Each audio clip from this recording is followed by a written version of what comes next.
Duond bura mar Jubilee koro onyiero mokalo paro ma jatend piny Kenya William Ruto ma en godo mar wuoyo maromo bede migepe kaka kembe sirkal 47.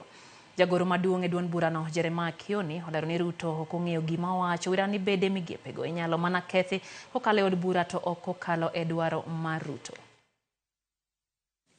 That he has no capacity to dissolve any parastatal.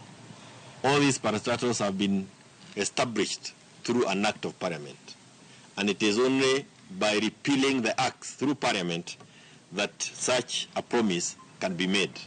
So for him to stand in front of the Generation Z and Kenyans and to give such a promise, it is another way of looking for a reason to postpone the eventuality that is now certain.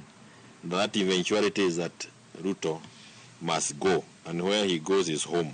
If he really believes in this, we need to see a proper plan and something that he is putting into action. We need to see acts of parliament being repealed or bills proposing to repeal the 47 acts of parliament that constituted or were used to start the parastatals.